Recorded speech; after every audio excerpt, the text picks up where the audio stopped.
Welcome to the What Now podcast. I'm your host, Amanda Powers. Follow along as I figure out how to go from feeling lost and at a crossroads in my life to hopefully, eventually, being found. If you have ever felt like you needed a change or pivoting from your current experience is necessary, but you just don't know how, join me. Wanderers are always welcome.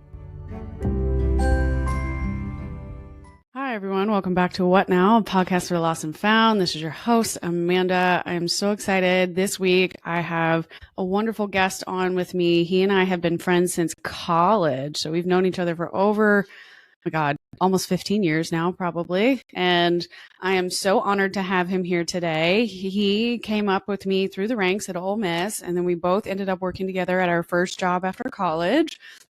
And he also worked on one of my auditing teams. So we got to see each other every day, and it was really great. He also had a very similar trajectory in the national security industry. So we're very lucky to have him to hear his story and how he decided to also transition out of that particular career path and start his new life with his family back home in Mississippi. And now he's here to share his own What Now moments and journey through his life obstacles and his own personal growth. So everybody, please welcome my good, dear, lovely, kind, sweet, smart, fabulous friend, Owen McIntosh. Hello, everyone. Yeah. say hi to the people. This is like so new for me. You know, this is so different. This is like everything they tell you not to do is to talk is to talk out loud. Yeah. No, it's go get video. With a video. Yes. No, it's now that we're both out, it still feels weird because you're trained to think a certain way and you're trained to act a certain way and you're trained to only share certain things. And it makes sense when you're in that life, you have to be protective of who you are as a person and your public persona. And that's another main reason why I never started any of this, because I wouldn't have been allowed to otherwise. And it still feels weird. It does, you know, to say anything and do anything. So we're going to keep it just for the audience awareness. Owen can only talk about what he's allowed to talk about. He had the same situations where when we transition out and you debrief, you are required to sign paperwork. And so we will honor that negotiation today. But I have encouraged Owen and gave him some questions ahead of time just so he's aware of what we were going to talk about. And I encouraged him to, just be himself and share what you're able to. And just to keep in mind that the audience is people that have been feeling very similar things that he's already been feeling. And so this is an opportunity for him to connect with others and hopefully help anybody that may be feeling lost feel a little more found. So I'm so happy that you're here. Well, thank you for having me, because certainly, I think everyone gets a little confused when you enter the national security sector that that's the dream job and you're going to be in that for forever. And I think people, everyone thinks you'll be jumping out of helicopters, flying F-35s. I don't know what people think, but it's so much more than that. And it's a lot of conflicting feelings, and I'm sure we'll get to all that. But I guess, yeah, sure. So I guess we'll dive in to what in the world I did. So I was at Ole Miss with Amanda. We were both in a intelligence and security studies program at the University of Mississippi, which was awesome. I got my degree in finance, and I was actually positioned to go to the Navy, but that was just not going to happen. And ultimately, I wanted to do that to be an intelligence professional. So I just was like, what are other options? And I was talking to our program coordinator at the time, and he said, well, Amanda went and got a job with this defense contractor. Like, how about you reach out to her and see what's going on? And I was like, yeah, that's a good idea. And sure enough, it just worked. And I'm sure people don't want to hear this, but it was like a 20-minute phone interview when they hired me. Yeah, I think I had lunch with at the time the manager that you also worked for and his boss. And so my mom and I had flown up to look for apartments, and we just told them, we're already here in the city. If we need to do the interview, I have a suit, I can come in. And they were like, oh, just meet us for lunch. And it was just a block away from the office location. And I'm like, okay, this is weird. Also, I swear I'm an adult. I don't need my mommy, but she's here. So yeah, my mom got to witness my job interview. Well, I mean, for the record and for everyone out there, our first job was very like churn and burn. Like it was like if you had a pulse and you had a college degree Yeah. and you put two and two together, you were hired, but that didn't mean you were accepted. We had to go through, we had to go through schooling and all that. You had to pass that. Once you pass that, then you could do some other stuff. But anyways, so at least we passed that. Thank God for that. Right. But from there, I went to another consulting firm, a very big consulting firm to work in military intelligence, and I did that for about 3 years. That took me to a lot of really cool places in DC that I never thought I'd be, and just a lot of it just wasn't the thing for me. And I know Amanda's hearkened it a lot on here, but that you kind of want to see what your mettle is. You want to see what you could do without it. And so I eventually did that and came back to Mississippi. And by the way, repping Mississippi, sure, I got little Mississippis all over me. Nice. But I came back to work at a family company and just do some other things. Like did that for a couple of years, and that just kind of, my dad wanted to retire, similar to your dad. So there's just that's a lot of uncertainty and feeling lost. And now I've actually found a really, really special place with some really great leaders and colleagues at a local engineering firm that's really doing some great stuff. So, it's one thing putting one foot in front of the other, but getting out of the national security sector is not a joke. Amanda and I were just kind of discussing off air a little bit. It's a breakup. It's something that you have to personally tear your soul in half to get out of, and that's tough. And so it's one of these things that when you're faced with it, let's say this, when you go in to Intel, you have the American flag waving behind you. You got Star Spangled Banner in your ears 24/7. Like you think you're going to save the world, and it happens. There's a lot of historical moments that you're a part of that are really cool, but there's a lot more BS behind the scenes than people could ever imagine. And that's I don't know, that's kind of tough. I'm kind of interested, like you kind of said it on some of your previous episodes, but like what was like the moment that you were like, this isn't gonna fly? Let's see. It wasn't really until I don't think that there was a decisive moment. It was teeny tiny moments where I was giving up myself over and over and over again. And it didn't really start to happen until I was assigned to the Philadelphia field office. I already moved there under a lot of duress. I was in not a good relationship at the time, and I had mistakenly allowed that person to help me rank where I should go.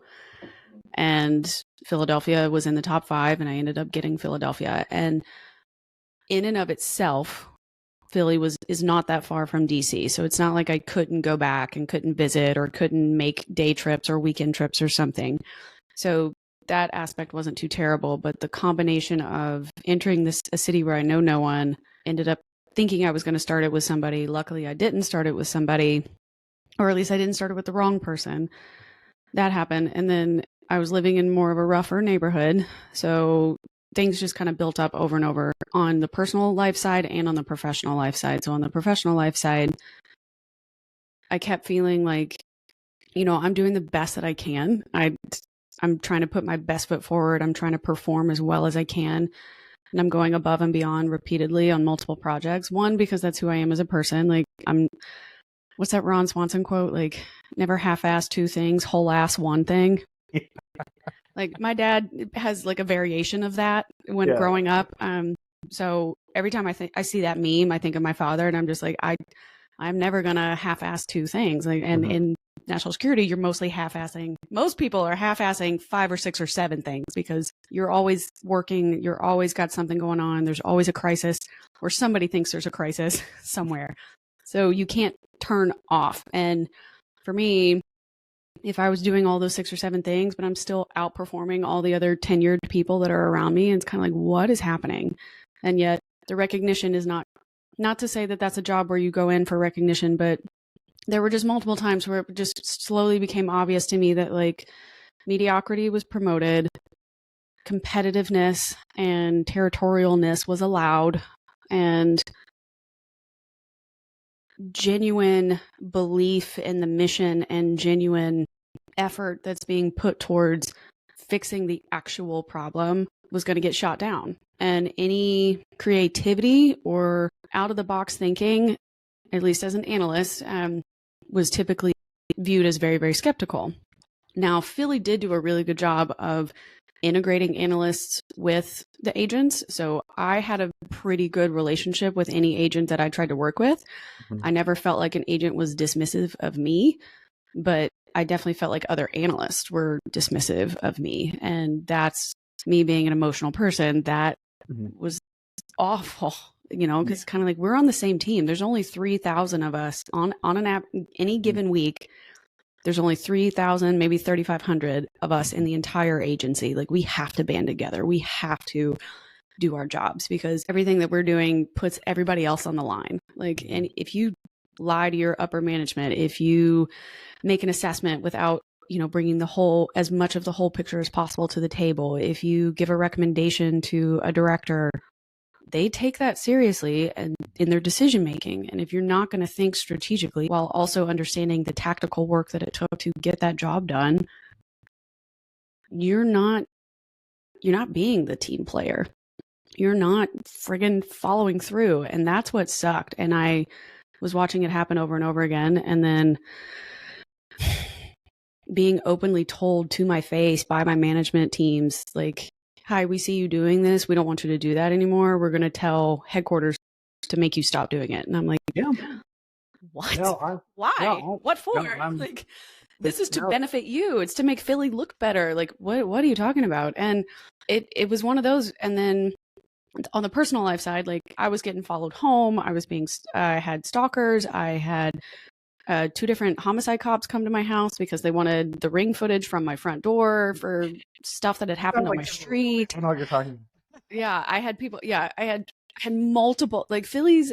I'm assuming it still is. It was a city in mass transition, right? So like they had their heyday leading up to the 70s and 80s, and then after the steel mills and stuff were over and that industry kind of died down, the city turned into half ghost town. So any areas that weren't gentrified or built up really, really suffered. And so in the 2020-ish era, before COVID hit, they were really revamping, and there's a ton of construction going on everywhere. And like the government at the time, local government at the time, was doing a huge campaign to bring more 30-somethings back to the city because they want to bring back, mid and elder millennials to help, boost the economy and live there and make it a vibrant city that it used to be. And so it made sense, but like there was so much construction going on all the time. Like the amount of white vans that tried to pull over. Philly's also full of a lot of one-way streets. So if anybody's ever been there, you only go north or south or east or west. There's not really a lot of double-sided streets unless it's a main highway kind of thing. And the amount of vans that would illegally U-turn on a one-way to follow me home or to turn around and yell something at me or like open their door and try and talk to you, it was freaky. And I'm not trying to say that I'm vain, like, and maybe that sounds vain, but like to have that repeatedly happen to you, even in COVID, in the dead of winter, where I'm wearing nothing but a beanie and my full snowsuit, and I'm pushing my little grandma cart to get to the grocery store because I didn't have a car, and I'm wearing my mask, and like you can't see anything but my eyes. Like the people that would pull over and say shit to you, and you're like, oh, it's a weird place. It's weird. It's so weird. So to answer your question, it was a lot of things that built up over time. And then like, I guess the straw that broke the camel's back, I was asked to volunteer, or not personally, but Philadelphia was asked to volunteer and bring one agent and one analyst to DC after the January 6th attacks, and that we were supposed to come in and help the agents down there finish up some investigations. And we were asked to volunteer, and I was the only one, no one else, not even no agents, nobody. I was the only one in the entire office that agreed to go. And yeah, and I was like, well, I can't get any stuff done here. You don't want me to go on a new team. You won't assign me to a squad. I'm just kind of a floater. I don't have a purpose here. Let me go help at least another team that asked for help. And so I went down there even after my management had attempted to stop me and openly told me to my face that they were going to attempt to stop me, as high up as they could possibly go, almost to the deputy director level. And I was like, that's insane. That's honestly insane, but okay, sure.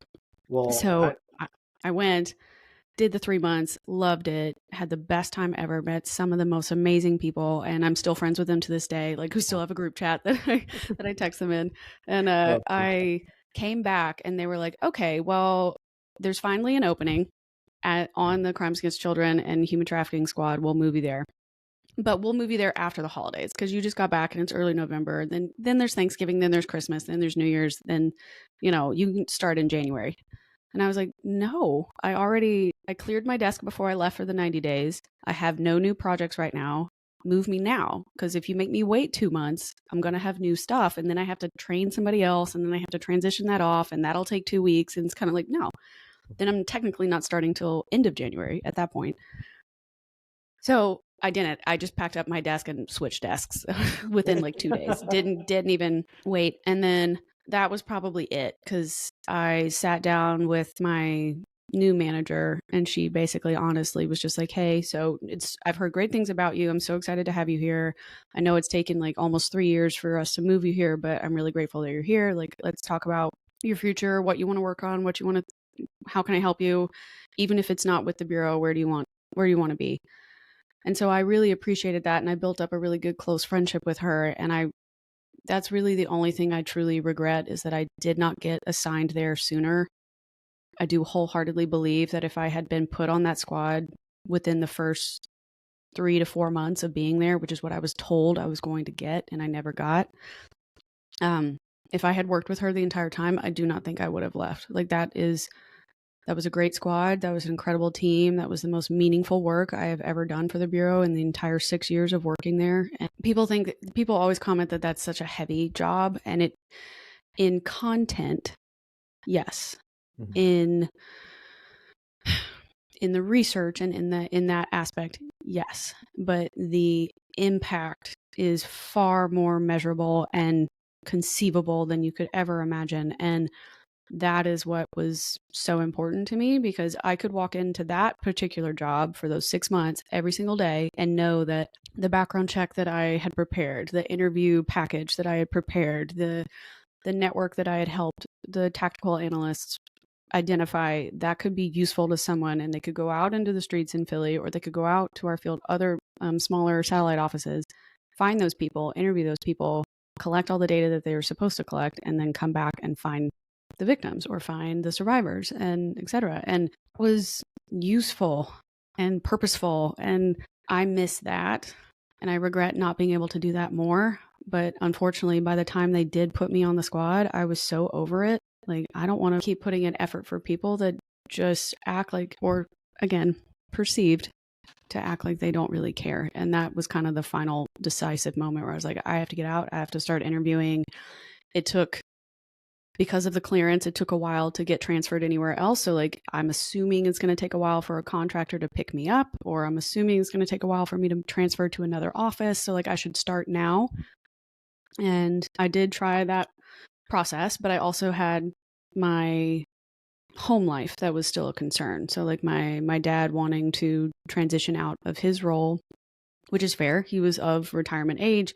He wanted to spend more time with my mom. He wants to do his house flipping and stuff, and do the Airbnb stuff, and like travel more and not be as involved with his company. And like, that's reasonable, right? Like, he had spent himself working in that particular industry for over 30 years, and like he's done, which is great. And it was always a safe place. So I interviewed with the CEO just to give her the same shake, like, hey, this is where I'm at in my life. This is what I'm thinking. You've known me since I was in high school. Like, I'm just going to be honest with you. This is what I'm trying to do, where I'm trying to go. I'm trying to figure out what is transferable out of these skills. I don't know if I would be useful at IO Studio or not, but if you have a spot, let's talk about it. And out of all of the interviews that I did, she just gave the best pitch for like why you should be here, why we would value what you have to offer and what you're going to do. And this is where I would plug you in. And this is where I would utilize you specifically, kind of a thing. So it wasn't, most of the time the interviews are reversed, where I have to explain to another company or another agency like why I'm good enough for you, versus she did the opposite, where she's like, no, this is where I have a problem, and clearly you can fix it, or I have a need here.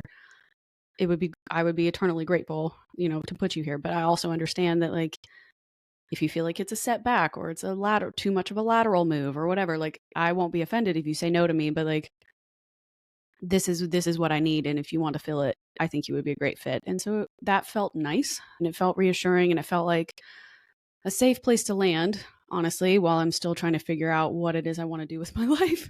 Mm-hmm. And I knew that it would come with the flexibility that I needed in that moment in 22. Like, I still needed more ability to travel and help my mother. And like, I still needed the ability to just have a more flexible life that I did not have living in Philadelphia. I had no car. I was 14 hours away from my family at that point. So, and there were still a bunch of COVID restrictions and whatever, even though they were slowly going away, they really weren't, because there was all that tension, and the cultural tension, I guess, surrounding the zeitgeist of the big C word. So it wasn't a thing. And so I decided, if this ever happens again, because some pandemic or some law is going to come up where people are told you have to regulate your bodies and regulate these things, if this ever happens again, do I want to be working for the same place that has already shown me how they are willing to treat their employees, not just me, but employees in general, when this happens? And the answer was no.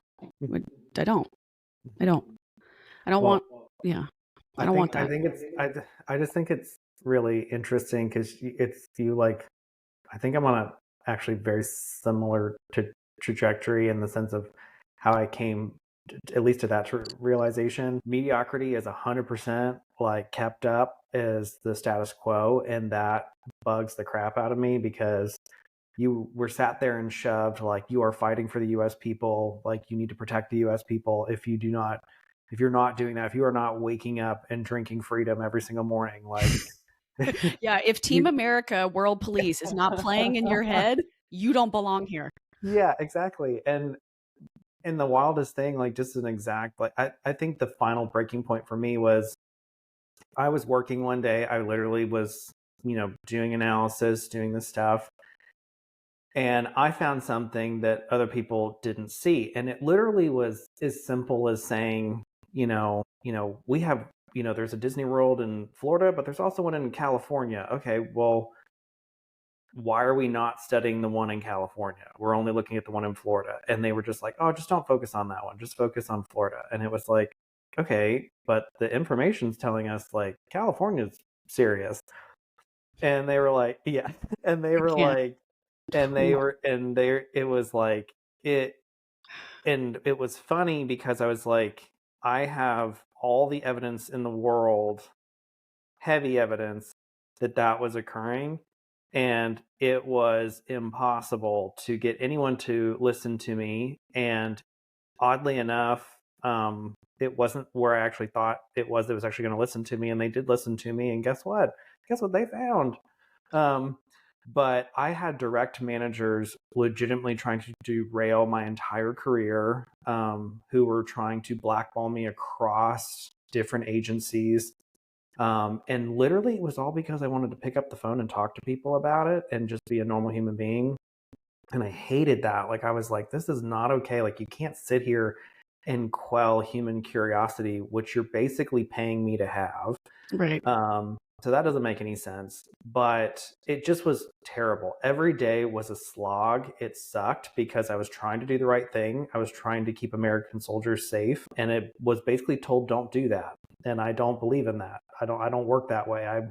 I took that job to protect US citizens, number one, but then my job became protecting US soldiers who are protecting US citizens. And I wanted to do that to the nth degree. And I wasn't going to let anyone stand in the way of that. And it was like, the people who were also took the oath that I took for national security seemed to not believe that, all because it would be hard work. And that was not okay for me. But then I went on to a position where the work was so rewarding. The managers were incredible. The officers were incredible. If I could have done that job for the rest of my life, I would have done it. I mean, it was just so cool. Yeah. And it was the confidence that everyone had that we could all work together as a team and move the ball down the field was, I mean, it was almost intoxicating. It was so much fun. But that was, that was only a year post. That there was pretty much everyone there's kind of only supposed to be there for a year, even though shout out to some of my old folks who've been there for a lot longer than that. I don't know how they're doing it, but they're doing it. But yeah, I had already made the decision before I went to the last post that it just wasn't for me. I think for me, the biggest thing was every interaction I was having with people, everyone was just so hostile and so intense, and it was hard to get a genuine reaction from people. And one way I always describe DC is you could go to a house party or a dinner party in DC, and you could go 3 hours without knowing a single person's name, but you will know their job title before they leave. Absolutely. You want their job title, their clearance level, which congressman they worked for. Yeah, Yeah. exactly. Yeah, And your value, that industry, your value is placed or Mhm. assessed based Mhm. on how much I can get out of you and how much you Yeah, can get out of me. So yeah. you are Well, tied very. Mhm. first it's based on your clearance, then it's based on what can I get out of you. Yeah, Yeah, but yeah. What kind yeah, of access do you have, and how can you help yeah, me get it as well? And yeah, that's a scary thing. I would just shout yeah. out to the people that work in counterintelligence because that is what I they're know, right? constantly I trying to know, right? protect against. Like, don't be stupid and share your info with people. Like, don't, complete I know, strangers. But that's but I even think the it's dating scene. That's how that was set up yeah, too. Like, it I know is. you got lucky. You already had a Yeah, lovely wife, so yeah. you were good to go. But like for somebody like me, it was rough in the streets. I don't know if anyone actually listened to their high school graduation speech, but one of my teachers got up and he told us like, do something every day that scares you. And at the time, I was like, that is the weird, at 18 years old, I was like, that's the weirdest thing I've ever heard anybody say. Like, sure, I'll shove a spider in my bed every day. Like, that's what I You're like, thought what at does that 18 even years old. mean? Yeah. Yeah. But then I went on and I was like, you know what? I swear to God, I have played that in my brain. I don't know how many times. And I think it's like really important because if you are sitting there challenging yourself every single day to be better, and the place that you're working at is not excelling at that same rate, then get out. Like that, I mean, it came as simple as that. I chose to have, very high morals. I choose to treat people with respect, and I push the boundaries of that every day. Like I want to make sure that I'm treating people better. I want to make sure that I'm working with people better. I want to make sure I'm a better manager. All those things. They didn't care about that. Like Yeah. they wanted to sit there, have me under their thumb, and they didn't care if I put out crap, good stuff, whatever. They just wanted the like hold of me, and I didn't like that. And I was like, I'm better than this. Like I don't need this. It's like you said, yeah, it's like you said a couple episodes back. I don't want to wake up 20 years from now and have a Mhm. cool job title and prestigiousness. I want to make sure that like I can test my own mettle and test my own, I guess, intelligence against the world. And I would much rather wake up in 20 years and know that maybe I threw away something I was passionate about, but I tried to reframe it, change the perception, and say, look, I have skills, I have interests. They don't all fall into the intelligence sphere, they don't all fall into the national security sphere. There are other industries that want my skills. There's other industries that can see value not only in what I know, but value in me as a person, Yeah. and what Owen is. And I was like, hell, I would 1,000 times over want to see what that person turns out to be in 20 years than to sit there and, God, I got to have dinner with the president. Good. He doesn't remember you and he didn't care. So, like, it's that. So, you're going to live your life on the fact that you can tell people you had dinner with the president. That's fine. That's great. Like, but that's not, number one, that's not going to pay your bills. Number two, that's not going to be a life, a fact that you can build a life on. And I just wasn't interested in that. I wanted to work with genuine people. I wanted to be back in a place that actually genuinely cared and cherished what people have to give personally. Right. And I that's why I moved back to Mississippi. I think it's a great place. That I think they actually do care about people. It's tough. I'm so proud of the work that I did there.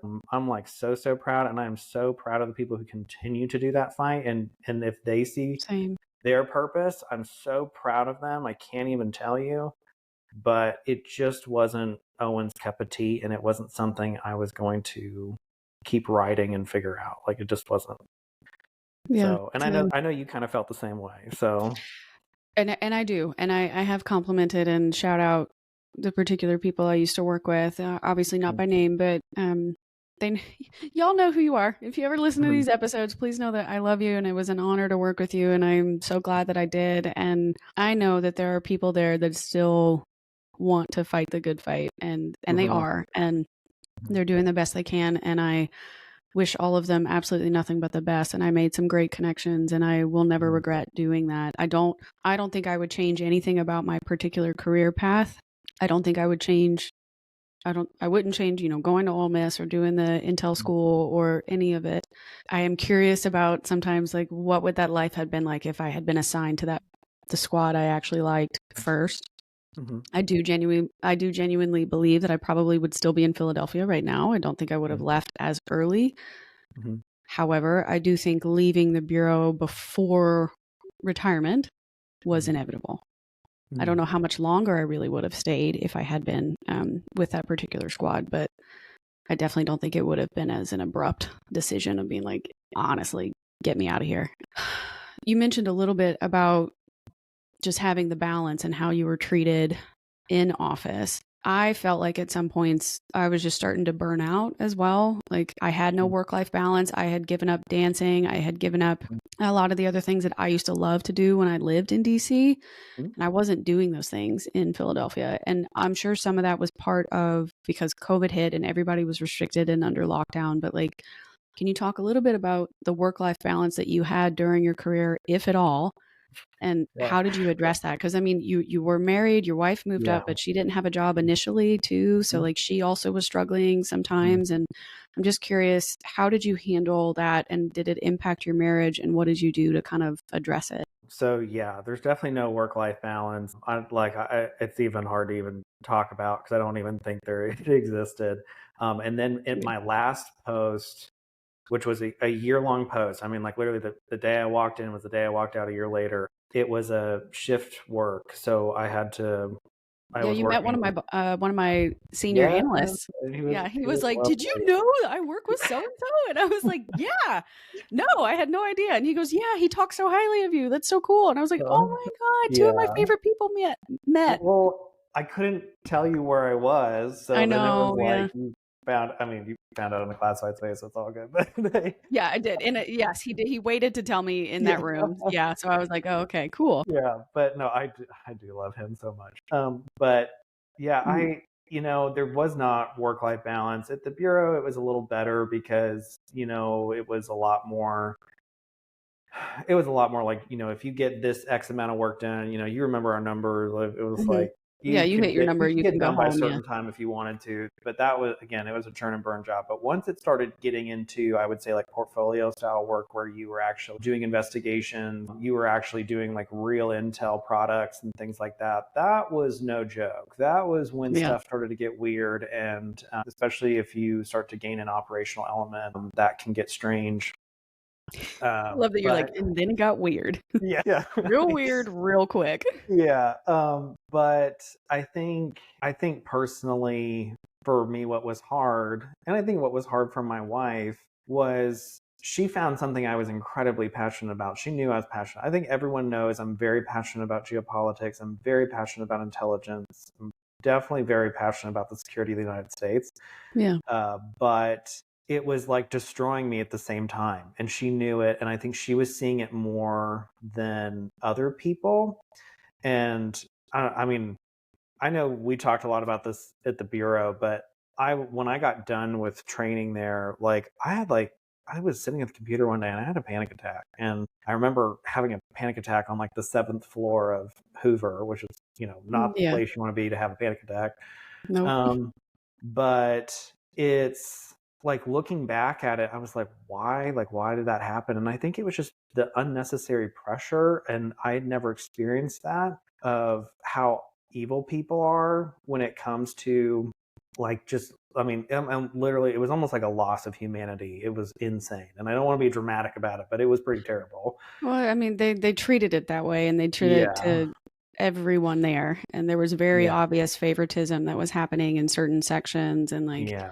even I got pushed out because they had found out that I had done the interview with the White House, and Yeah.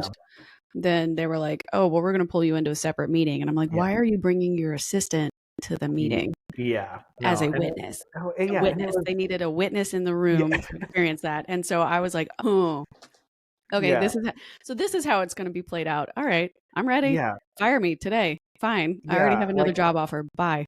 I'm like, did you learn this from the Stasi? Like, I don't get it. Like, I mean, I swear, like, it was, it was terrible.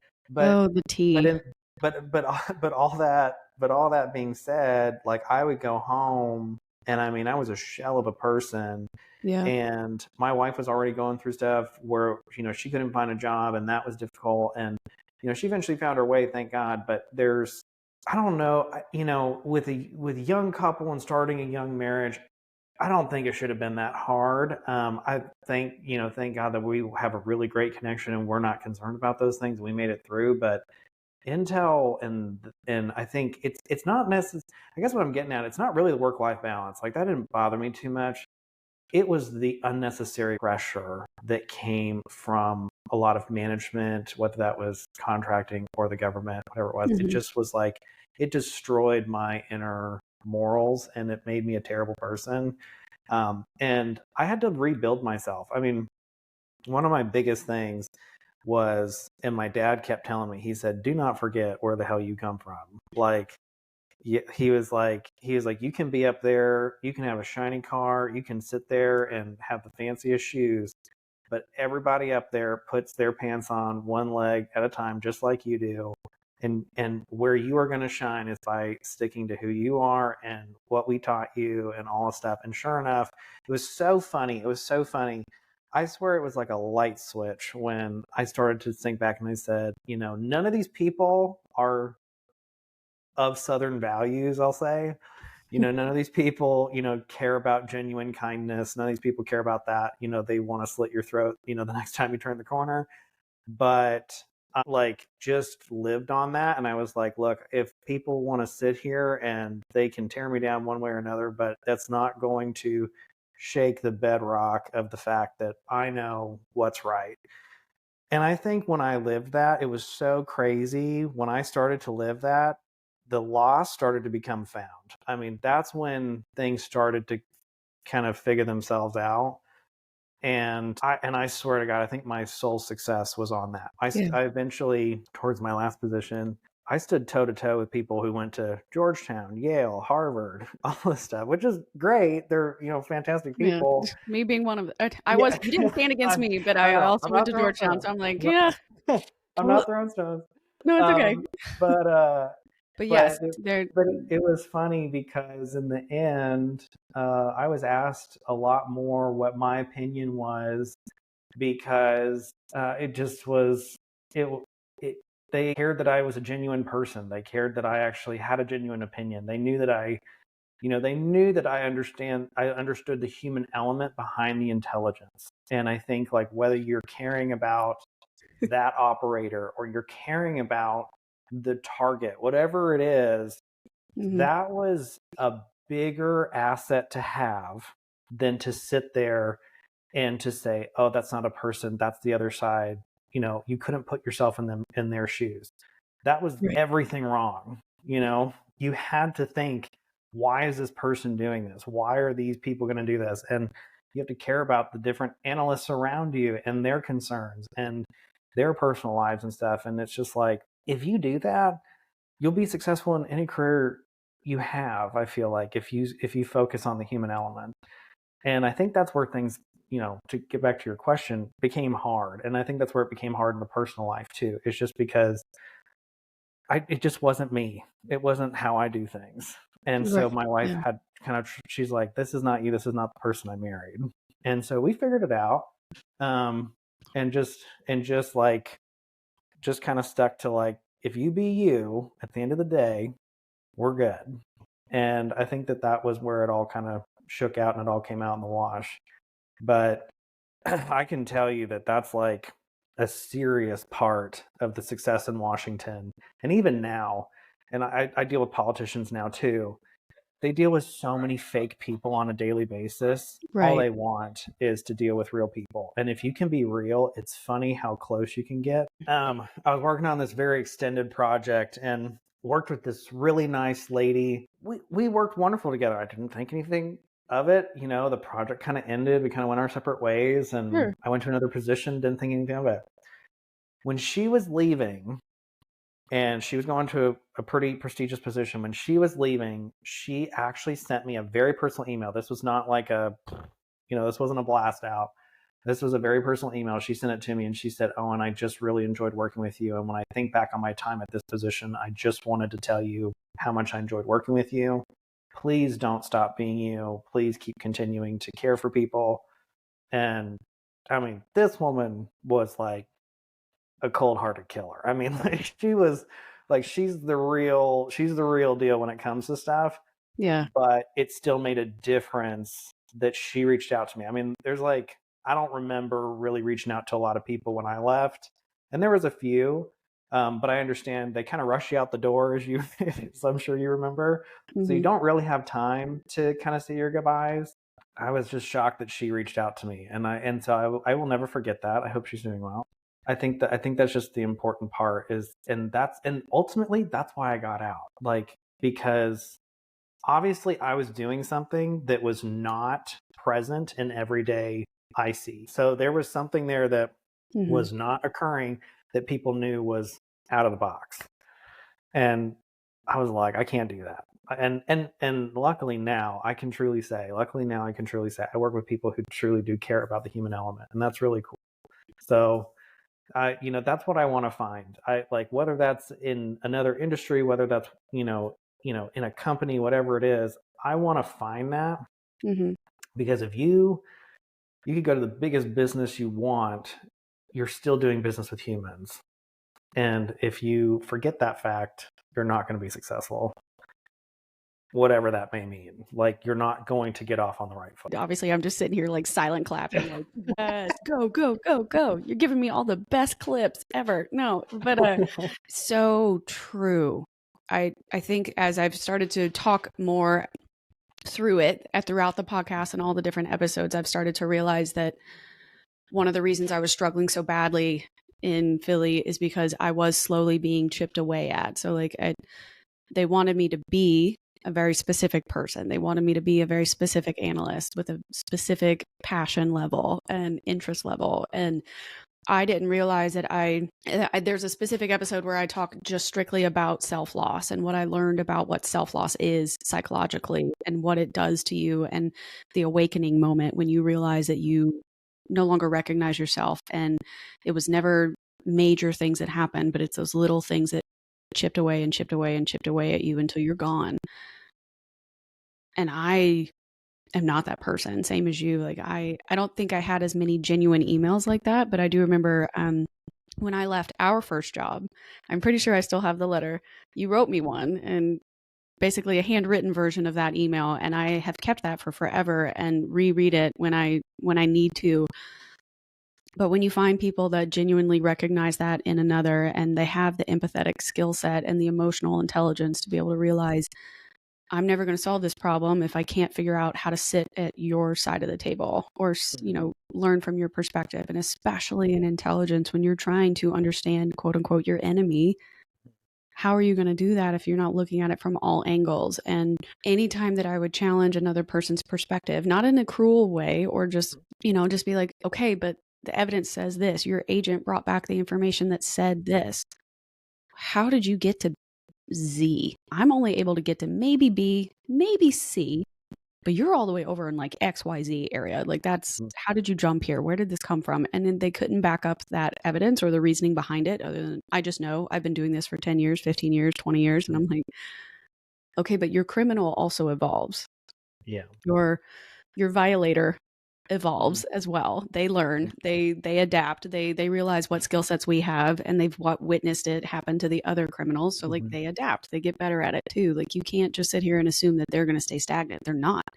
They're a human. They're irrational. They're also emotional. They're going to make their own decisions. They've got families. They've got kids. They've got financial trouble too. Like all the things that stress you out, stress them out. You know, it just not being able to understand perspectives was really hard for me too. And like the part where they wanted you to become someone else.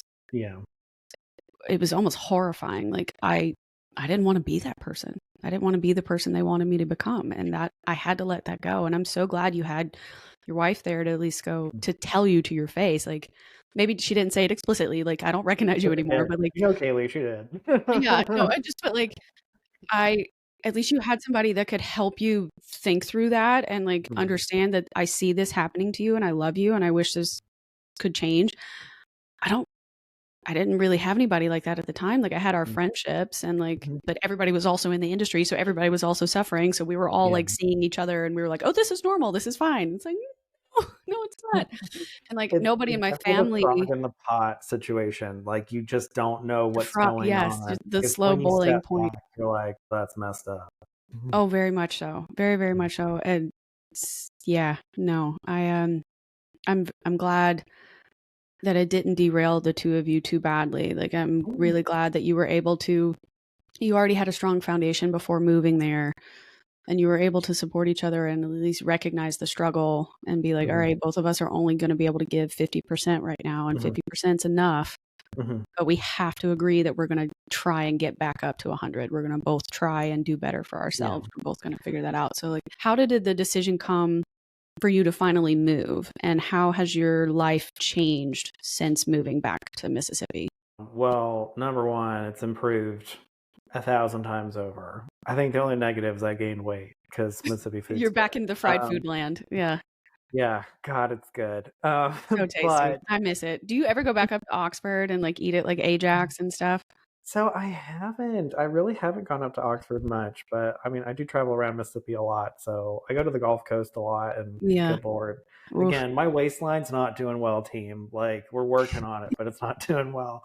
But other than that, everything is amazing. I mean, like we had our son, and everything has turned out the way it should have. And not to say that that couldn't have happened in DC, but I don't think it would have.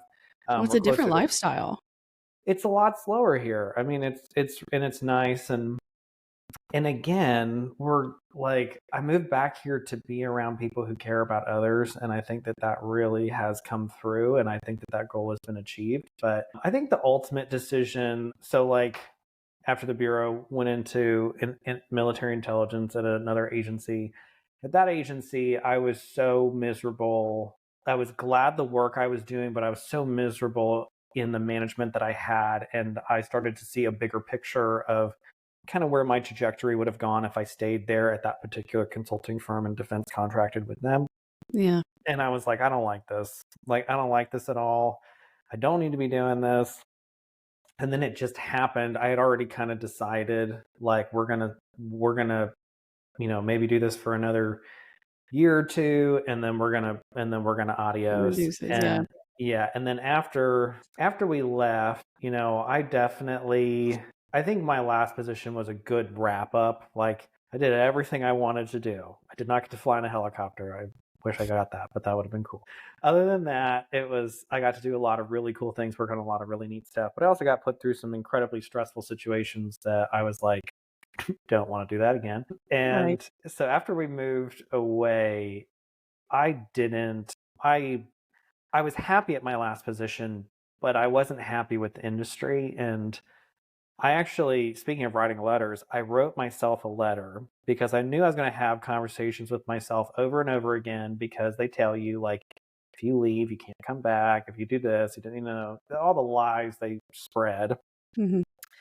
I was like, I need to write a letter to myself to remind myself where I was at this moment. And basically what I told myself was, I'm better than this, that I know that I am worth it to go prove myself doing whatever else. I don't care if it's picking up trash, whatever, I will excel at it, but I'm going to excel at it with people around me who care.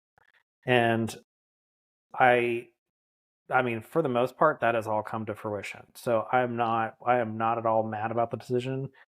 Do I miss it sometimes? Yes, but I find it in different ways. I've been working on an initiative down here with some politicians on just the general security of Mississippi. I've been doing a lot of things where I'm like, I have a unique skill set, I have a unique resume that people typically don't have from this area. I Right. want to make sure they don't rust and go to waste. I want to make sure, that is helped, and I want to work and do those things. But I don't necessarily know if I want to go back into Intel. And I'm so happy that I'm doing new things. And it's so funny, even going into a new industry, they see value in those skills, but they really promote me to like push myself and say, like, Owen, you can go and do anything you want. We are not going to stop you. And like you said, they don't stifle out of the box thinking. They want the out of box thinking, and they push it. And every time I say an idea, I'm kind of sitting there. I was like, oh God, they're going to shoot me. But they are just like, God, that is great. Like, let's keep developing it. Let's keep moving forward. And it's like, Mhm. what did you get in your coffee this Yeah, morning? you feel like you're in Alice in Wonderland. You fell down the rabbit hole. You're like, what is this?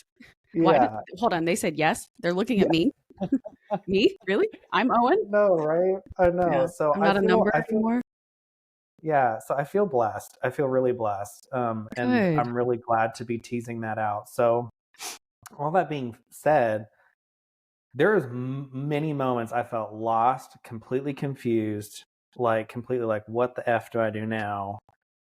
And oddly enough, if you just keep putting one foot in front of the other and you keep focusing on what you bring to the table and how you're special, and I always think about this. This is very cheesy, but this is how I think about it is, everyone always says, like, for singers, like, oh God, like, oh, there's Tina Turner. Like, there's no one else is going to be a Tina Turner again, or no one's ever going to be a Whitney Houston again. Like, you have to think about yourself like that. Like, there's like I mean, I know we don't talk about like people in engineering or in car sales or whatever as these like big baseball scorers. You may be the best. Like, you actually may be the best, or there's something unique that you bring to the table that someone else is going to like. And you may be the best there ever was. And you truly have to put that confidence back into yourself, because no one else is going to do it. And I think that you have to keep investing in yourself to make sure that you do get to the dream that you have, because again, no one else is going to do it for you. So see yourself as the Whitney Houston, see yourself as the Tina Turner, and I think you'll get there. Oh man, that hits me hard because that's I think something I still need to work on too. Mm-hmm. Rebuilding the confidence that I used to have in myself. After you do something for 10 plus years straight, you do start to believe in yourself, because it's either 10 years or 10,000 hours, whatever comes first, to start becoming an expert or a particular professional in that item or that thing, that skill set that you've developed. And I did do that. And now I'm kind of starting over, and it's scary to redo 10,000 hours again, or redo 10 years again, and be like, where am I going to go? How am I going to make this work? What am I going to pick? What am I going to do? So I think it's absolutely correct. You didn't lose who you are, and you still have those skill sets. You just have to find out how to make them transferable into a new path. And it's not impossible to do, but sometimes it just takes time. And without somebody there to guide you, or a life coach or whatever, you got to figure that out. And there's nothing wrong with taking the time to figure that out, as long as, exactly like you said, you're living in a new environment that actually allows you to foster that and encourages your curiosity and encourages your growth and wants you to be the better person or the better version of yourself. So I think that's wonderful. And I'm really glad that you've found that, I mean, there's a million ways, and there's always the woulda, coulda, shoulda, but I think you have to make the decision right. I mean, you have to sit there and say it was the right decision at the right time. And you just have to keep staying positive and grateful for what's happening. If you continuously sit there and question what could have been, what could have been, what could have been, guess what? You're going to continue to do that. If you are just like, this was the right decision, I know I made the right decision, everything will start to, I think, move in the direction that you see. And I think it's funny because your interests will bubble to the top as long as you make them known. You could go into, I don't know, you can go into metallurgy, you could go into all these different fields. I think as long as your interests are coming through, they will bubble to the top. As long as you're saying, how do we take this local company and make it, internationally leaning? You could do that. Like you could, there's geopolitical things that I could do with my job right now that, we're currently talking about. There's things that I can still provide in a realm that I never thought I would be. And you just have to reinvent yourself and have confidence that you can do that and know that you can do that. But also don't lose confidence that life's not turning out the way it's supposed to. I mean, there's always a chance that you'll be surprised on the other end. Mm-hmm. And it's kind of that karmatic belief that if you put it out in the universe, it will come back to you. I do firmly believe in that. I do think that there is a sense that if you're pushing it out there, it's going to happen. So you just kind of, bide your time, remain thankful, stay present, and know that you're going to make it, that there's no, and trust me, I've had plenty of moments recently where I'm like, WTF, what am I doing? So, I think everyone goes there. No one hasn't put it together. I think people are lying if they say they have it together. I mean, people get to the end of their careers and they're still just like, what do I do now? Like, no one has it together. We're all putting it together piece by piece. Yeah. So, And anybody that claims that they have it together is lying to you, I think. Yeah. totally lying. And Totally. now, would you agree though that in order to get to that kind of place, to get to that mental space that you're at now, you had to take ownership for your own future. You had to take your own action. Like staying indecisive and staying in that shoulda, coulda, woulda mentality would have ruined that chance for you. Like you never would have actually left and you never would have made it out. Cause that's kind of how I feel, that like, even though I was going back and forth and like talking to my parents about it or talking to the new bosses or the interviews that I was doing, like I eventually, the only person that could make that decision for me to leave or to transition out was me. Nobody could make that answer or come to that conclusion for me. I had to do it. I had to be the one to say, this is not the life. This is not the life I want to be living anymore. And I need to get out. I need to start over. I need to find Amanda's purpose again, because this purpose is finished, or at least it feels finished. So that's kind of how I felt, was like, people are going to talk all day long about a dream that they have, or a place that they want to go, or a job that they wish they could do, or something they wish that they had tried, and they just never go for it. And I don't believe in that anymore. Like if you really want to do it, you have to go and do it. You have to make the decision yourself to change or to try that new thing. Staying stagnant's a choice. I agree. I think that you have to have such extreme ownership of your life. And I know that that's some self-help book floating around out there. I have not read it, but I'm sure it is. Yeah. Yeah. Be bold. Pick yourself. But I think you have to get real. Like, I think you have to sit there and say that I kind of want to drill down a little bit more on what you're saying.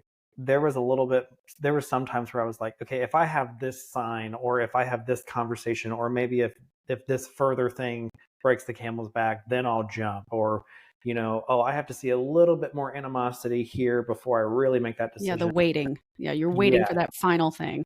And it's like, get over that. Like, your body knows when you're not in a good situation. And it is, it's funny. Like, first day at the Bureau, I can tell you it crossed my mind, this is probably not a place I should be. It's not, and it's like, rough. I mean, first day I was so happy, but I remember this just gut feeling that I was like, something's not right. And it wasn't the Bureau itself. It's more so just the contracting firm we work for. Right. The particular situation. Yeah. Yeah. But I just was like, something's not right here. And so you have to follow that. And I mean, I don't want to sound like a Jewish grandmother, but like, you have to follow that gut feeling. And even if you start to create an argument of saying like, okay, I have this feeling, let's work it out. If you start to get to like a 70-30 solution of like 70% of this information is telling me that like, this is not the place I need to be, like these homies are screwed up, like I don't really want to be here, pull the trigger. Like, there is no point in waiting around to see if something gets better. Or to prove your theory correct. Yeah. Correct. Yeah. If you think that there's greener pastures on the other side, that may or may not be true, but I think you got to test it. You have to see it. You can't. I also, the other thing that bothered me about DC a little bit was everyone kept saying, well, you got to wait, you got to wait 3 years in this position. If you job hop, then that's an issue, or da da da da. If you are in a negative space, get out. Like, if you think you cannot be your full potential in a space, you could be there 3 minutes, get out. There is not a chance that you can reach your full potential if you're waiting around trying to hold everybody else's hand, keep everybody else afloat, or if you are just in a horrible place, you can go work out, eat healthy, which you should do. It might not fix that situation. So you have to make sure that you're taking ownership over those things, and you have to make sure that you're looking at everything fairly objectively. Because when I looked at everything objectively, I was like, I'm not happy. My wife does not think I'm a good person. Yeah. Like she That's bad. doesn't, she's not the, she doesn't believe that this is the person that I am. And she was right. And kind of like what you said, I looked up one day and I was like, I don't really know what Owen likes. Like, I've been told to like these things, and I just was so numb. I was so numb. That's actually somewhat hard to talk about, because I mean, I just, like, truly, it's almost like you would wake up, you didn't know what month it was, you didn't know what day it was, you just were like, I know what my name is, and I know I got to be at my job at 8 o'clock, but it wasn't living. And with the schedule and everything, you're sitting there and you're like, okay, I'm working to work. Like, Right. I'm not going out and like traveling, or I'm not going out and being with the friends I want to be with properly. And like, some of my friends, obviously great people, but we're stuck like in Dr. Phil sessions during, like, where we're talking about our problems. Yeah. Or we would And it was, debrief each other. Yeah, because yeah, that was the no, only it person was. you could talk to about the thing, because they also had the Yeah, same clearance, or they had a similar lifestyle, so they could yeah. understand. And that was definitely hard for me, because nobody in my family has ever done anything like this before. Hmm. Like, I have Yeah. lawyers and doctors and Hmm. bankers and stuff. So very, Hmm. like, and my parents are both very creative, analysts Hmm. and, graphic designers and stuff. But like, nobody was in law enforcement, and Hmm. nobody was in intelligence. And I even got, like, I remember multiple times where I was either made fun of or criticized for what I was doing. And it was hard. It was Yeah. hard to take that, and it made me not want to talk. It made me not want to be myself. It made me not want to participate with my family, Yeah. which was But something I there, was never used to doing. But there's also like a sense, something I didn't like. I love talking about political situations, or, global impacts. Like, I love doing that, but I don't want to do it all the time. There's more to my personality than that. And when I would come back from DC, people would meet me, and and like, new people would be like, tell us about what's going on here, or what's your idea of this, and da da da. And I was like, hell, I feel like I'm on freaking Face the Nation every day. Like, this is Yeah. annoying. Unless you pay Like, me for this, I ain't talking about it. yeah, like, I just was like, I want to talk about cupcakes and the puppies on the street corner, and like, if the Yeah. house next door is How's your dilapidated, kid I don't doing? care. Yeah. Like, Did they graduate kindergarten yet? Did you go to the ceremony? Yeah. yeah, yeah. Like, I don't want to talk about these things all the time. And so for me, I was like eager just to get back to being like a regular human. And it's, again, I talk to a lot of people who are still in that world, and I know they feel this way, but I think for the people who are still there, and I don't want to put words in their mouth, but like, they still have these struggles, and it's not that they have like extreme ownership. I think that they just know that that's where they want to be, and they know that they can excel, and I want them to excel. And Same. everyone's different. It just wasn't for me. So I don't want people to like listen to this and think this is some like hate sesh. No, definitely not. It's not. Yeah, No. it just wasn't for my personality. And I think you could sit there and you could be in consulting, you could be a doctor, you could do whatever you want, but like, if you know a place is not for you, you have to take the ownership and say that maybe that wasn't for me. And there's no disgrace in saying that.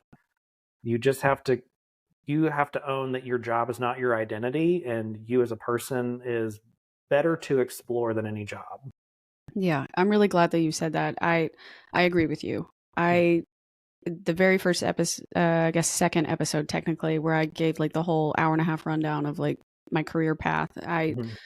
I do talk about that. Like, just because I worked in an industry that ended up not being the right fit for me does not mean that I hate where I worked, or I regret where I worked, or I'm angry at any of the people I worked with. It just, facts are facts. This is how I was treated. This is what happened to me. Mm-hmm. That does not mean that that's what everybody else's experience is like. Mm-hmm.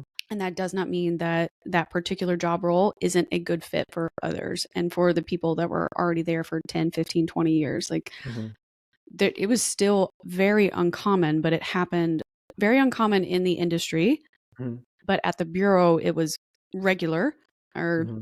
pretty normal, to have like once a month somebody retire at 30 years, 35 years, 40 years. Mm-hmm. The bureau in and of itself has the reputation of keeping people for their careers. Mm-hmm.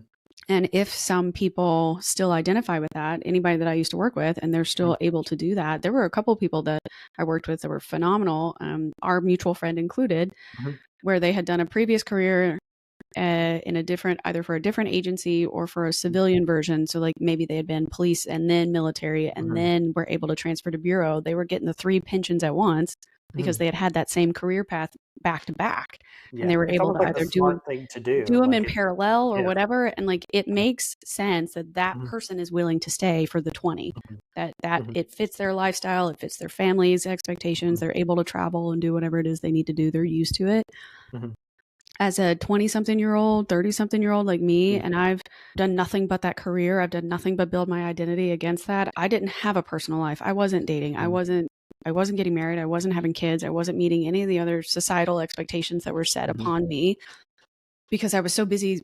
Not to say that you shouldn't care about your own self or your own career, or the be all end all is to buy a house, get married, have kids, Mm-hmm. hit all those, American dream milestones. And like, I just wasn't doing that. And it also hit me too, thinking like, I don't even know if I want those things anymore, because I haven't thought about them. I haven't even considered them, because I've also just not pursued it. And Mm-hmm. now I've pursued the one thing that I thought was going to make me so happy. And it did, in a sense, but realizing that I had to let go of that I wasn't becoming actually the person that I wanted to be, sucked. And again, I don't know that I'm necessarily going to get, now that I'm free, that I'm necessarily going to get those things. Yeah, But we did not go this to is prison. absolutely, but the point, I hope that anybody that ever listens to this show, the point of the show is to talk about self-loss and identity crises and the frustration and the emotional turmoil that comes from self-loss, and figuring out how to get out of that particular situation, and what did you learn about yourself through that process. It's never a hate bash on the previous career, because I regret nothing about that. And if I had to start my life over, I think I would still go. I think I would still be a part of it. Weird thing. That's such a weird thing to say, because I would say the exact same thing. Like if I had to push the replay button, I would do the exact same thing. And you don't know what you don't know. We walked into a lot of situations that you think are the best. You think that they're the right thing at the time, and that's what you have to do. I mean, but again, you have to take ownership of what that looks like in the end. But we're really hitting the nail on the head here. You can't make any career your identity, but Intel, they force you to.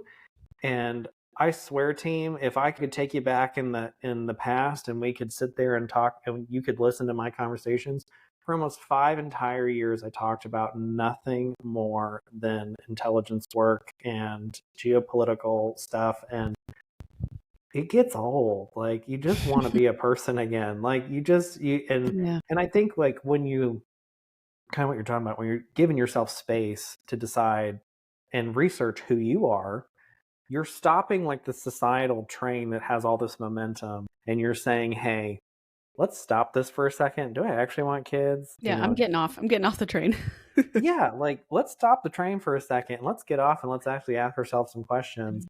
And I know that's tough with any career. You're struggling to kind of, you're just trying to make ends meet.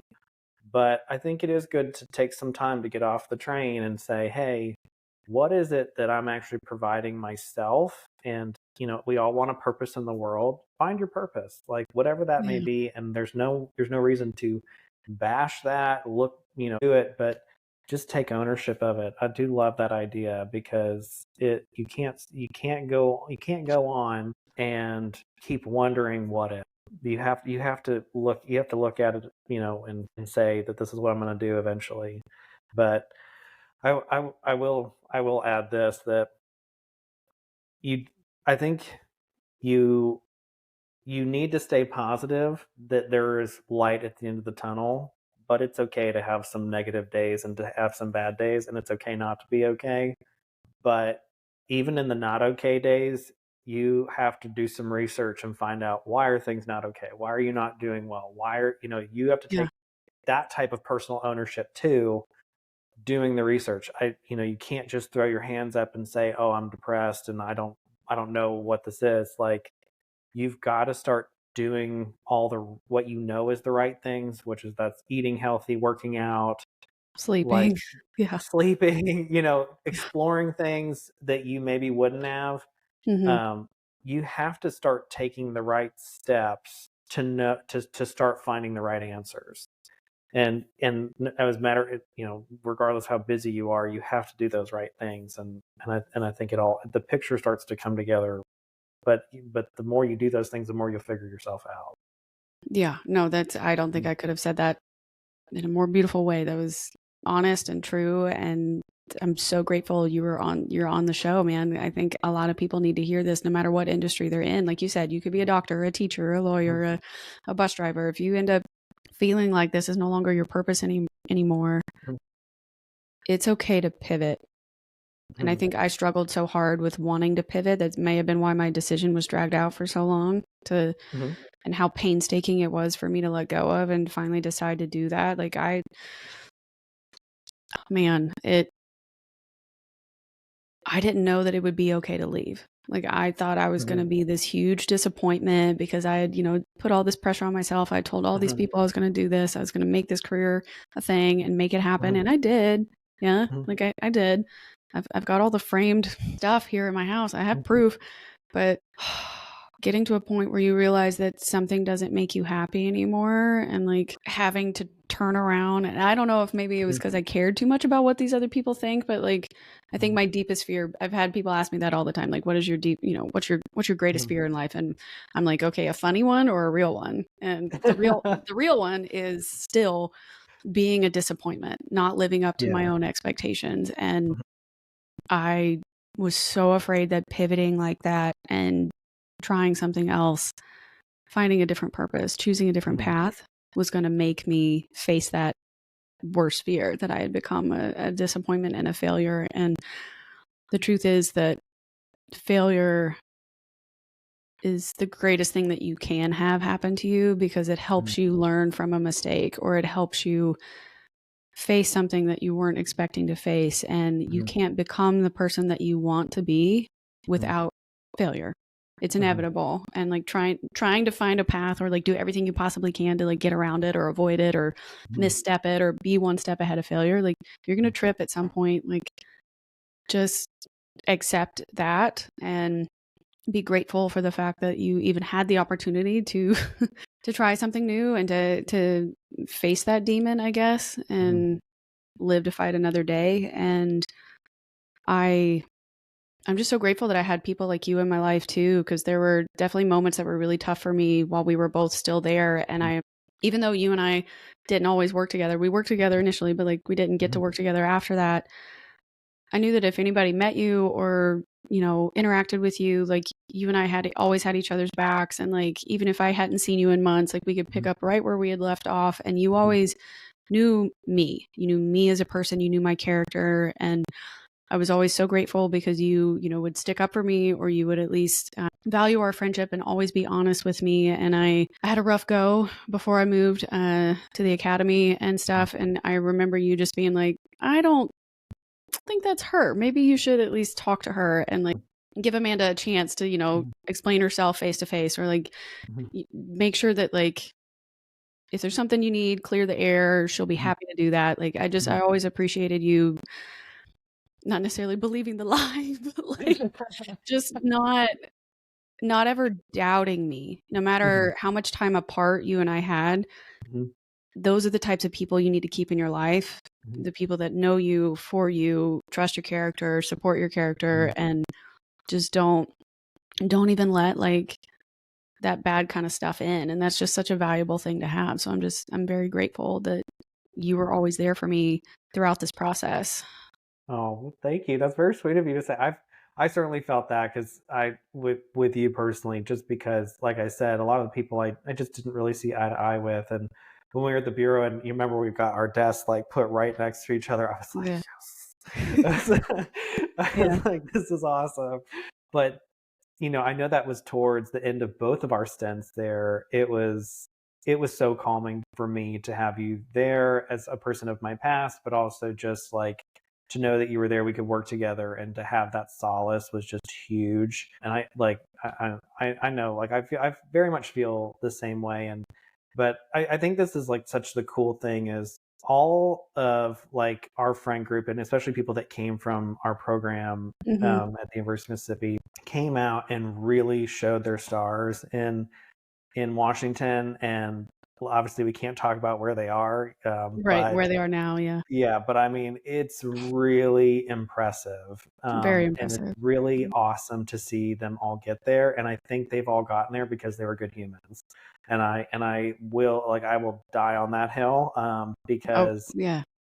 yeah. And so I'm very proud of all of us, but at the same time, like we just didn't forget where we came from. And I just think that that's probably like the most important takeaway of this whole chat, at least. But I mean, I have to thank you because honestly, I never would have made it to the IC if I didn't have your in at the FBI. So I told you, like, if Wesley had never brought that up, I never would have even entered this career. So Right. it would have been tough. So a huge thank you to you.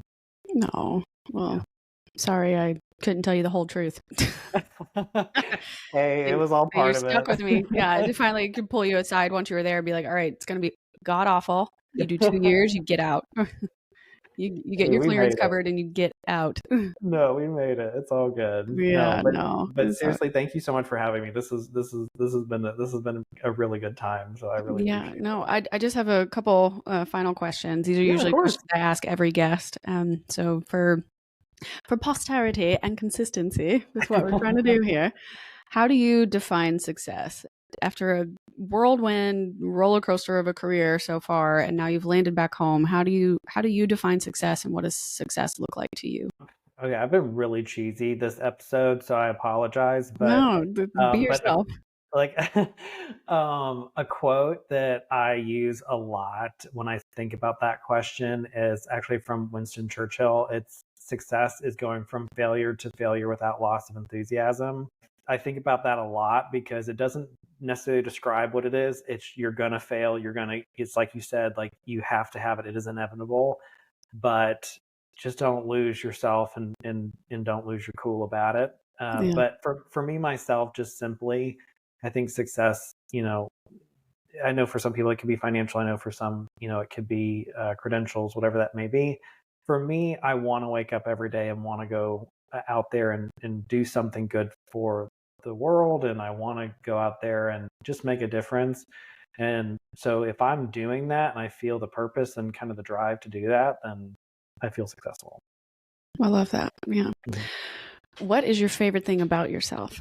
I think empathy. I'm very empathetic to people, and I love connecting with people. I lose track of time most of the time when I'm chatting with folks.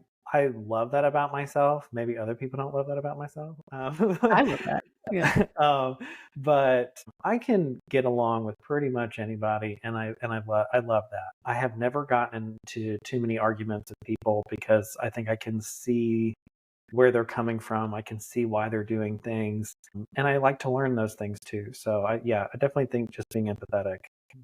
Yeah, no, I think you definitely have a high emotional intelligence, and you have the ability to create a safe space for people to be exactly who they are, whether that's a good or indifferent or bad person. You give them the space to be who they are, so that way you can see them for what they are, and then you have the ability to then make a decision: do I keep this person around or not? And I think that's That's a very crucial skill to have, no matter what industry you're in. So I think that's great. Oh, What thank would you you. say has been your greatest achievement? I think my greatest achievement is definitely my wife and my new son. I like there's no doubt about that because Oh yeah, frankly without them I would be nothing. And I know that comes from every Oscar speech ever given, but I really do feel like all the work it starts to subside, those things go away. But I'm very, very thankful for my family. They really do give me a sense of purpose when I come home every day, and they give me a reason to go out in the world and do good things. So, yeah. yeah, for sure, definitely family. I love that, and that you have such a beautiful family too. And congratulations again on your son. Thank I know I you. told you forever ago when he was I born, but still, know. I know. We're going. I need to come down and visit and actually meet him properly. It'd You be should wonderful absolutely. to see things how and you see your new life, right? Honestly, You can come down and that's get Mississippi food and gain weight with me. It's a lot of fun. we'll do squats, we'll do lunges around the park. Like we'll push him in his carrier and just be like Yeah. do And for the jumping jacks. record, I do have a personal trainer and I try to fix this, but like cornbread exists. I had, okay, Yeah, first of all, cornbread, yesterday, collards. Oh yeah, I had gravy, fried fish biscuits. yesterday that was in like a cornbread breading, which I'd never really seen before, but it Okay. was absolutely amazing. Divine. It Oh, was yeah. almost like cod. It wasn't catfish. It was cod. It was good. Yeah, no, it's Yeah, a religious experience eating food in Mississippi sometimes. It so honestly, delicious. it's probably good that I don't live there because I'd probably be feeling the exact same way. Oh, man. So tell me, what are some of your goals for this year? What are things that you are working on or have planned? I have a lot of like business stuff that I have with the current company that I work for that like I have like a lot of plans that I'm very like invested in that I actually really want to excel at. That's probably towards like the top of my list, which I know is we've just spent a lot of time talking about, not making work your identity, but I do Hmm. I do find a lot of pleasure in doing that, and it does give me a sense of achievement. So I'm really looking forward to that. I am looking at being healthier this year, and I don't mean that in a New Year's resolution sense. I want it to be like a consistency type thing, just because it makes me mentally feel better and I can actually achieve more when I do it. So I want to focus on that. And I think I want to take the time to listen to people more. I know I'm a good listener, but I think I want to take the time more to really get immersed in people around me and get immersed in their stories. If we can hopefully tap into 10% more of what people are actually trying to tell us and we actually take note of that, I think we'll all be doing better. So I really want to achieve that. So I'm a talker if y'all have not figured that out quite yet. And so I really just want to make sure that they're getting their airtime, that I'm not stealing it from them. Sure. Yeah. I think everybody, no matter who you are, industry, job level, age, any background, everyone can practice better communication skills. And that does include listening skills and myself included, right? Like making sure I'm not interrupting any of my guests and making I'm sure not, I'm you're good. researching I've them interrupted before you they like come 6 times. on and like, yeah, no, but practicing that actively listening to what it is that they're saying and looking for gates or opportunities to walk through and ask them a deeper question next, Mhm. learning how to drill down into what it is that makes them tick. And hopefully anybody that comes on the show, they can feel, or anybody in my life, if you're talking to me, Mhm. you feel like you are being heard, or you're at least someone is attempting to understand what you are saying. Mhm. Because anytime somebody says something out loud, obviously it goes into your ear, but like you, because of your background and your previous perceptions and Mhm. your previous experiences, what someone says is not always what you hear. And so Mhm. making sure that you actually hear what they said it's crucial. And that's a skill you have to practice over and over and over again. I don't care who Mhm. you are. That's a great goal to have, and I applaud that. But Okay. one final thing, I know we've kind of touched on it throughout the show. What advice do you have, or any final advice that you may have for people who are currently feeling lost in their life or their current, career situation, or something that they might be struggling with and they know they need to make a change, but they just don't know where to start? What advice would you give that person? I would say to remain present and to not think too much about how past decisions are affecting your current ones, what the future's holding. You have to stay present to figure out what exactly you're gaining from your current experience, because you are always gaining experience, whether you think you are or not, and whether that's personal or professional. I think it's good because if you gather that, it will be useful later. So I know we talked about kind of like the letter I wrote myself when I left the intelligence community. I wanted that snapshot. I wanted that. So I didn't want to fester it. I didn't want it to roll in my head for years on end. I wanted that snapshot. I wanted to feel it, see it, analyze it, be done with it, and put it away. And I can always revisit it if I want, but I stayed present in that moment, and it gave me the proper tools to go into my future with the right amount of preparation. And I think that if you continue to stay present, you will be more grateful and more understanding of the current situation you're in, and you hopefully will not grow so regretful that something happened versus something else. Love that. I like that. Staying present, working on your self-awareness. That's absolutely crucial, especially when you're trying to make a major decision like that that's going to change your life in some kind of way. That's lovely. All right, Owen, I think I've stolen you away from your wife for long enough. No, you're good. This was seriously, this was awesome. So thank you so much for having me. You're welcome back anytime. I always enjoy catching up with you and, hearing your voice. And honestly, you're talking to you gives me more hope and energy and encouragement. And there are so many days where I wake up and I don't know if I'm still doing the right thing or not. But conversations like this help me at least feel better about the uncertainty. And I don't know where I'm going to go with this. I don't know what I'm going to do with it or how I'm going to turn it into anything. But it's just nice to know that there are people out there listening that do care. And you being one of my greatest cheerleaders has been phenomenal. And I'm glad to have you in my corner. So I appreciate you more than you know. But tell all the people how they can connect with you. I know you still kind of have a side hustle with real estate, yeah, or no? Yes, so I do real estate in Mississippi, but you can connect with me on LinkedIn if you'd like to, if you can bear it, and my terrible Canva skills. But yeah, that's probably the best place. But if anyone ever wants to reach out to me, if you want to talk about your story, about what you're struggling with, I'm happy to do that. I do work with a lot of younger folks on kind of like getting through, their college and getting through university and kind of deciding what they want to do with their careers. That's just kind of a pet project that I have. So, right, yeah, mentorship. That's great. So anything that, like, if you guys want to reach out to me, please message me on LinkedIn or reach out, and happy to connect and we can talk some more. But yeah, otherwise, please keep listening to Amanda, because she has a lot of things to say at a very high level. Thank you for the vote of confidence. You're doing great. You're touching a lot of people, and I think it's really, really important. Good.